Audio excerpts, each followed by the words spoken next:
Dr. Batiste, welcome. Thanks for spending the time with us tonight. Appreciate you having me. And what an incredible story. I love your story for You many know, reasons. one of the most amazing things about the story before we get to the official interview was that my cardiologist, who I have the absolute utmost respect for, he might even be watching tonight, didn't know anything about plant-based nutrition. But I think what happened as the process of me getting healthier, of me being able to reverse the stage one heart disease, to be able to recover from the stroke, is that he gets it now. And I think that's one of the things that we all in this community want to do more than anything else is to make sure people understand that it's not just a story, but it's a lot of science rooted in how we're eating and how we're living our lives. Well, I think what's even more important about that is the fact that we all can learn from each other. It really doesn't matter about our degrees, our titles, the schooling. There is something to be gleaned from every single person on the face of this earth. And so I think it speaks volumes of your provider that he or she would be willing to learn from your experience and incorporate it. One of the things that oftentimes I'll say inside of our slave food conversations, and my colleague said this first, is that, resources go where value is placed. And so many times people will say, well, why don't doctors know about nutrition? Well, resources go where value is placed. And when you look at that conceptually, inside medical school, the primary goal of every medical student is to pass the USMLE, the licensing exam, part one and part two. Now, the exam doesn't include anything on nutrition. So therefore, resources do not go there because there's no value that's placed. Then you graduate medical school. And once again, the goal of every intern and resident and fellow is to pass their board certification, because every good abiding American wants to go to a board certified physician. But the boards don't include anything about nutrition or lifestyle. So once again, resources go where value is placed, and that leads you away from lifestyle. Then you enter into practice. And once again, you have to bill for your time, bill for the diagnoses, bill for the procedures. And there's historically is minimal billing for lifestyle. So then, therefore, once again, resources go where value is placed, and physicians garner their time towards pills, procedures, in other words, and it never circles back around to the primary driving cure or treatment, which is lifestyle in terms of chronic disease burden. So does this really speak volumes about a value-based system in terms of how doctors should get compensated? Absolutely. Absolutely. I mean, I think it even speaks eons back further than that into the way in which our educational system has dispelled and put aside some of the things that are lifestyle derived. And so these things haven't been taught. These things haven't been shown. And so as a result, you're right. There's been a change in the value base. So what ultimately led you to change your relationship with food, and why plant-based? I mean, did you have an epiphany? Was it a process for you? It was a process. It was a process. There wasn't just like all of a sudden I woke up and I had this vision and that was it. I'll tell you in all honesty, one of my colleagues early on in my career, he remembered me from that time, and he said, I remember Batiste. Batiste was about procedures, more procedures, more procedures, and that is the way to treat heart disease. And another colleague friend of mine started laughing. He was like, no, that's not him anymore. And so my transition really started where I had patients asking me, hey doc, what should I eat? And I remember telling them just these off the cuff sort of answers. Just do well for 7 days. That's all you have to do. I said, you don't even love your job for, 7 out of 7 days or this, that, and the other. I give all these little statements without any factual basis. And one day I heard myself speaking and I said, I need to do better than this. So I went of all places. I didn't go to PubMed. I didn't go to the library in the medical school. I went to Barnes and Nobles. I just started rummaging through books, and I looked for books that have physicians' names on it. And I started looking, but I still didn't make any major changes. And it wasn't really truly until after I watched my dad succumb to the ill effects of diabetes, which is really the identical twin of heart disease because it just ravages the body inside out. And after coming out of the darkness of that experience, what I realized in that moment was the fact that I needed to figure out what I had missed, what the medications didn't do, what the procedures didn't do. And I started really reading.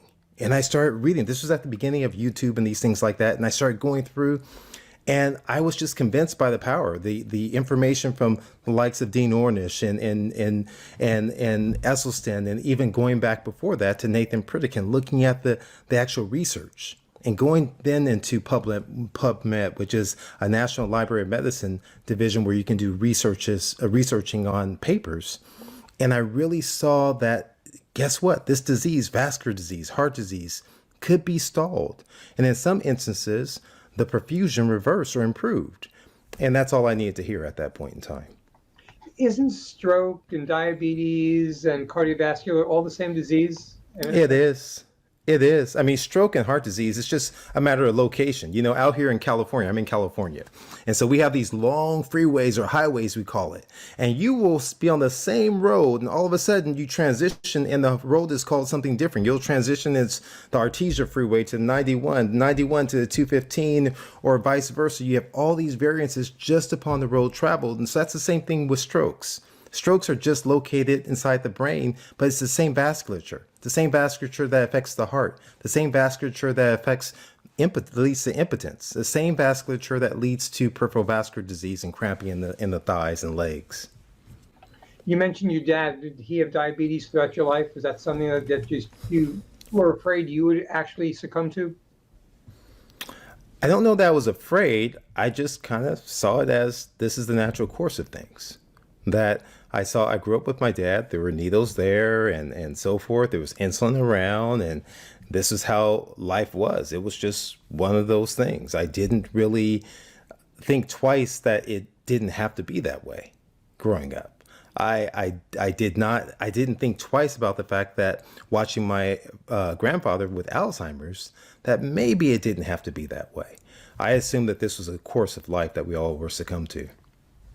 So what happened when you did make the change, and what did you see right away in your cardiology patients?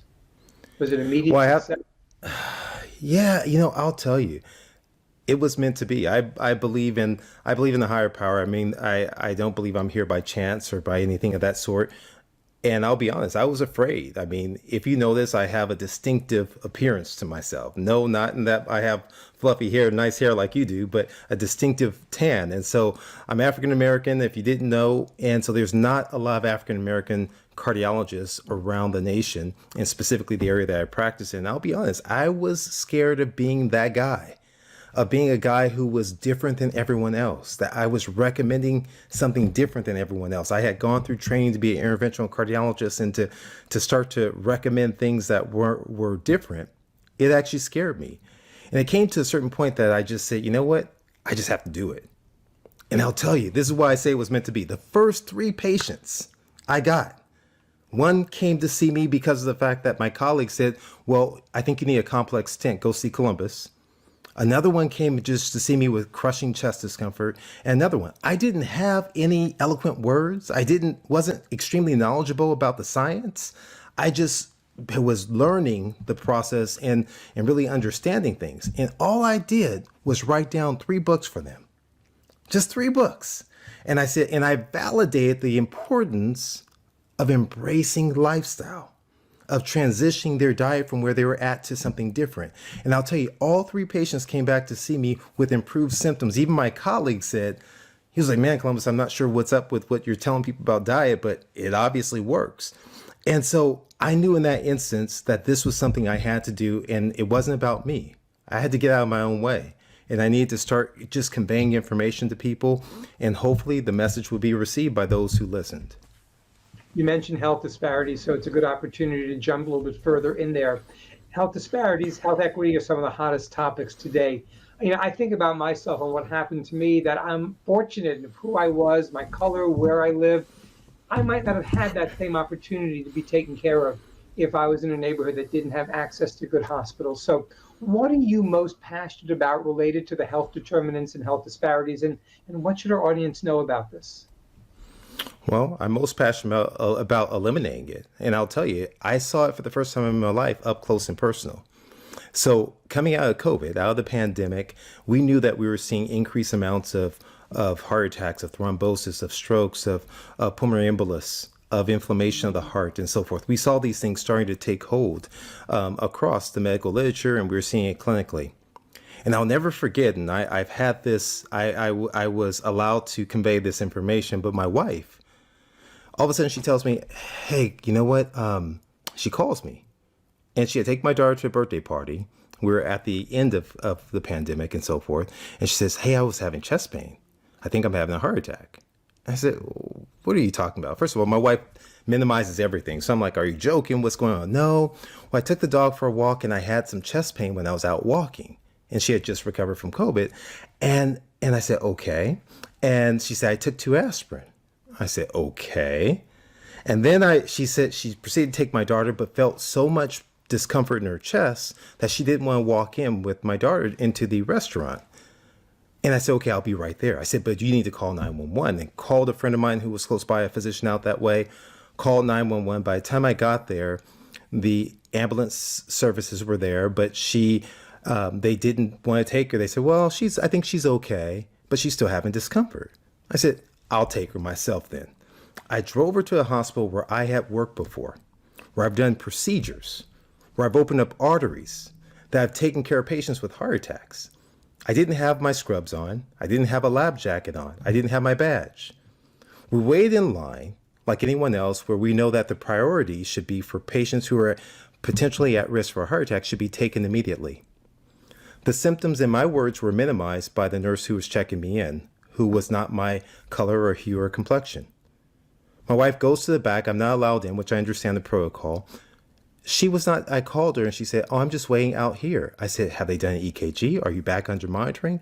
Long story short, nothing had been done. Her symptoms were minimized. She's an African-American woman, and I saw firsthand, with full knowledge and scope, about the way in which someone should be triaged and treated, coming in with symptoms suggestive of a heart attack, and someone who has not utilized the system before. I saw firsthand disparities, which means a difference in care.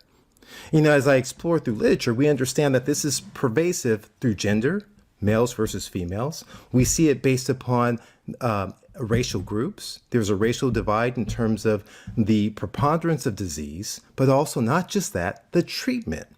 So what that means is that if you have 2 individuals who go into the hospital at the same precise time, who is more likely to receive appropriate care in the setting of an acute heart attack or other therapies? It's not going to be the person of color. Then what's so interesting is New England Journal of Medicine did a study. This is now probably about 30 years ago, and they brought in a group of actors, gave them the same verbiage, and they had different physicians of varying different genders and backgrounds all interview the patients. And what was so uncomfortable and disappointing was that there was a difference in terms of the assessment of what the patient had based on their race and their gender. You were less likely to receive care if you were a female and you were of African descent when given the same precise scripting, the same lab values in terms of this with physicians. And so that's a disparity. That's a difference in care. How do we start to change that? I mean, what has to happen to make that go? And no, it's obviously societal, but at a local level or at a hospital level, what can be done? I think it's discussions, conversations just like this, recognizing that we all have biases. I have biases too as well. I've given examples before of seeing someone of Caucasian descent who was disheveled, and I thought, well, they'll never listen to me. They smelled of cigarette smoke. There was dirt under their fingernails. And I minimized my care delivery. I didn't tell them about lifestyle on first glance. I didn't tell them about the various options. I was very direct because I made assumptions. I had a bias. So biases are extensive. They're a subconscious occurrence based upon societal cues that we've developed over the years. And so we have to recognize that they exist in all of us. I'm not excluded because I'm African American. Another person isn't excluded because they're female. And so these are things that we have to first identify and begin to have conversations about them. Nobody's unbiased, and we all have the biases of our families, the things we heard years and years that we don't believe in, but it's still back there. Yeah. And it's really tough to get that and have that conversation is a tough thing. In healthcare in particular, though, so what are 1 or 2 things that are needed to happen right now to start to fix that? I mean, is there anything that can be done? Anything that Planned Parenthood can do to help that conversation go further, other than, having conversations like this, obviously. Yeah. Well, I mean, I think one of the things that we have to do is we have to get into the community. And one, we have to educate the community to empower them to enact change. Is one thing that we can do for the community so that you can become a self-advocate. So if I understand that, listen, my dad had diabetes, I'm at risk for diabetes. Yes, I would like to have an A1C because I'm at the appropriate age where I should. I interviewed someone on the Slave Food podcast recently, and they're identical twin brothers inside of a different country of Bermuda that's faced with very similar type challenges we are here. The brother was diagnosed with prostate cancer. The other identical twin brother started having symptoms of an enlarged prostate, but his provider, who was of different gender and different hue, didn't even test him for a PSA or do a digital rectal exam. Amazing, But right? And so practice. it is, absolutely it is. But it's also malpractice that if I know that someone lives in an increased risk inside of where they live, that their nutrition is poor, that their blood pressure is high, that they're reporting symptoms, and I don't follow through and do certain tests, that's also malpractice. If I don't go ahead and implement certain strategies, that's malpractice. I believe as well, informed consent means I also have to let patients know about, yes, TPA, when appropriate, yes, stents and surgery, but yes, lifestyle. Now, that doesn't pertain inside of an emergent situation, but in stable situations and post-care from those acute events, yes, it's important that I let people know about the importance and the power of lifestyle. There were studies that were done showing that exercise has better outcomes than, guess what? Placing stents. That your functional capacity is way better than what your heart function is, meaning how much activity you can do. So we understand the power that exists in sort of activity and exercise and nutrition. And we as a group of healthcare providers we must do a better job if we have any chance of withstanding this onslaught of chronic disease. It's so important to understand this before you get affected by it. You mentioned TPA, and it just triggered a memory in my mind that when we got to the emergency room, they mentioned the TPA. They said, look, got a 40% chance that this is going to take care of making sure there's no other clots that happen in your body. And they said it's a 50% chance that there'll be like a placebo. Now, I still have my faculties with me, and I know math. I go, there's this 10% missing. What's up, doc? And he said, you might hemorrhage and die. And, there's sort of questions that all of a sudden you go, if I had known about lifestyle before, I wouldn't be in this situation right now. And I think we need to, as much as possible, just let people know that's really where you want them to be.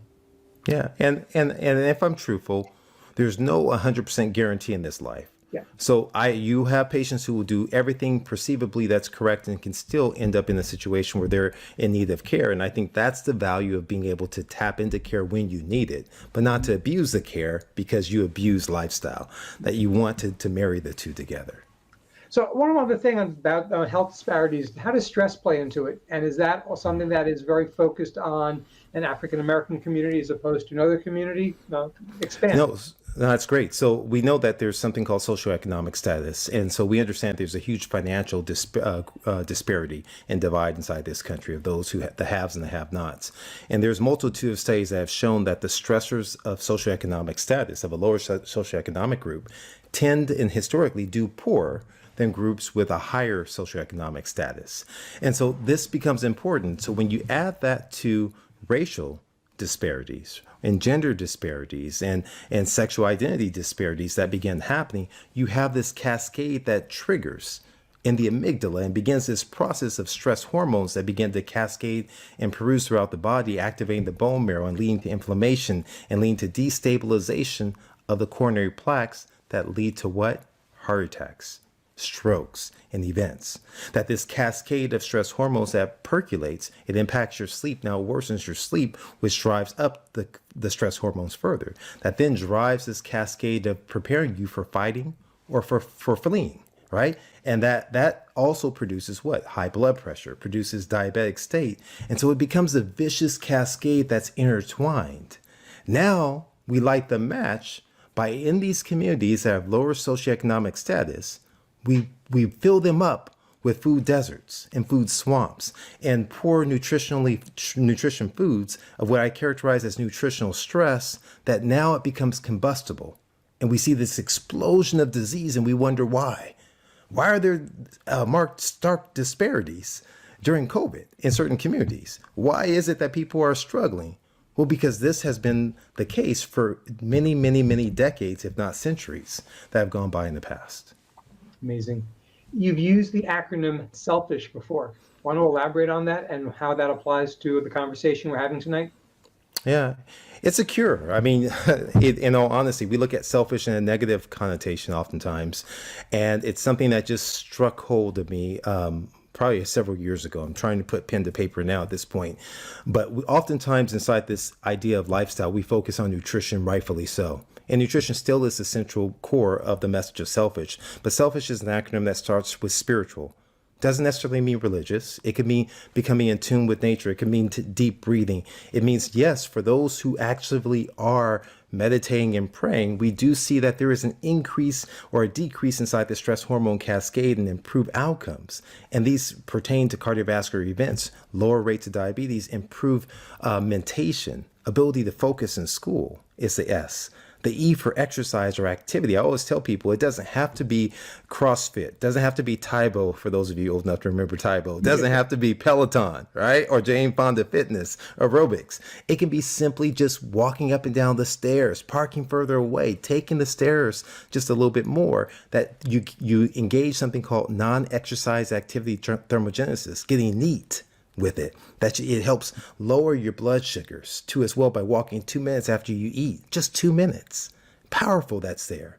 The L stands for love. We oftentimes think of love as a noun, but love is an action word. Anyone who's loved in their life, whether it's a mother and a child, a father and a child, or a spouse and their significant other, it requires what? Forgiveness. It requires gratitude. That you have to do these things as an expression of love. And studies have shown that when you begin to engage in forgiveness and you engage in gratitude, that all of a sudden it transforms your body. It improves the perfusion to your heart muscles. Some studies have shown it relaxes your blood vessels. Not to mention the oxytocin component, which is the antithesis of the stress hormone cascade. It's a tend and befriend, activating the parasympathetic tone that can help ameliorate many of the adverse events that happen. That's the L. The F is food, real food, whole food, plant-rich food, food that's from the earth, predominantly, food that's less touched by man, food that you all believe in, that you talk about on a regular basis. The I stands for intimacy of relationships, that all of us, if we think for a second, really lost this during the pandemic. That human interaction, that sense of loneliness that some researchers have equated to like the same as smoking 15 cigarettes a day. That loneliness is pervasive. Even when you're around someone, you can feel alone. So intimacy becomes important. This can take the place of pets. So that's where animal rights become so important. And we see this. As I always say, my mother's favorite child is not any of her 5 kids. It's her dog, Precious, who's been there through thick and thin. When my dad passed, when she's in pain, and other times, and she's laying by her right now, I imagine. The S stands for sleep, something we should spend at least a third of our lives doing, but many of us, we minimize sleep to get things done, thinking that we're somewhat more productive when studies have shown we're walking around in a zombie state, almost inebriated. And that it's very comparable to alcohol toxicity, the way that many of us walk around in this state. Leading to heart disease and so forth. And the last is H, the humor of life.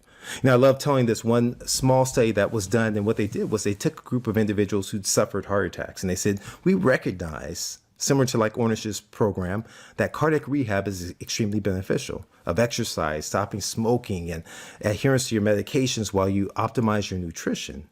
But what they did was they added a secret sauce to one group. They said, we're going to introduce the humor factor. To one group, all I want you to do is watch your favorite movie or favorite sitcom for 1 hour. That's it, a half hour to an hour. And what they found was amazing, that in the group that watched and engaged in the humor, that started doing that they had less readmissions to the hospital, less recurrent heart attacks, that there was a statistically significant difference just by incorporating humor, that laughter is indeed medicine.